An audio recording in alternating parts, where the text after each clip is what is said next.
may ñu nawetu barke ñaan nguur gi mu teel a jublu ci nawet bi ñun dañoo baaxoo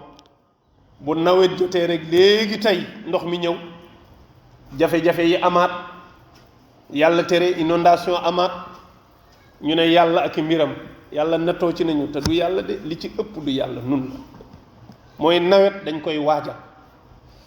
koy waajal ci fan la ndox war a jaar bu ñëwee waaye yow nit ñaa ngi dëkk ci kaw ndox dëkk ci ay palaasu ndox dëkk ci yoonu ndox ñu toog ba nawet bi ñëw ndox ñëw nangu këram ñu ne yàlla la mais ci nan la nekkee yàlla buñ yëgee ne nawet baa ngi waaj ñëw boroom kër gi mi ngi ñëw ci këram la jëm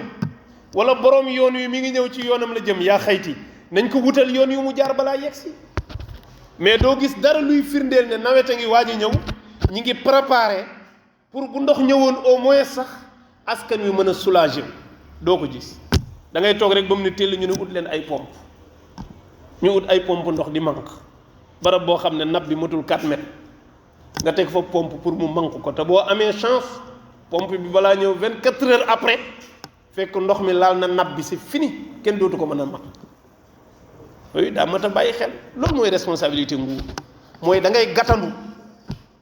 gàttandu lu ñuy tuddee jafe-jafe askan balaa yegsi ci ñoom nga waajal ko ba bu ñëwee waxuma duñu loru mais loru ga du yegg fenn fi te loolu jàpp naa ne loolu dong moo war a tax nit di fal nit parce que ay doomu aadama yu dëkk ci dëkk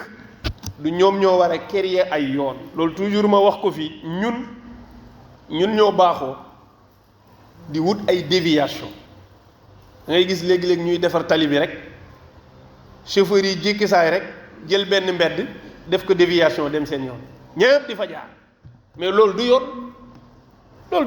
déviation état rek moo ko war a def wala ñamu teg ca barab booba ñuy yor responsabilité nguur ñoom ñoo sañ ne fii yoon fii la war a jaar ñu yor projet tali bi bala ñoo baare tali dañu war a lijjanti fan la nit ñi war a jaar d'abord bu dee ñu respecté doomu aadama lañ ñu ne fii buñ ko baaree nit ñi war a xëy di liggéeyi ñii feebar war a dem hôpital ñii ami soxla war a dem ñii amub néew war ko yóbbu nit ñi kat duñ am fu ñu jaar kii buñ ko baaree dañ leen di lor léegi nañu xool benn déviation dem maasale foofu ba yëg ne nit mën na fi jaar ñu xëy door ko baare sampal leen déviation ne jaar leen fii loolu mooy respecté aw askan mais est-ce que noonu lay demee da ngay xëy di dawal ba yàgg rek ñu baare ko ñu ne dañuy liggéey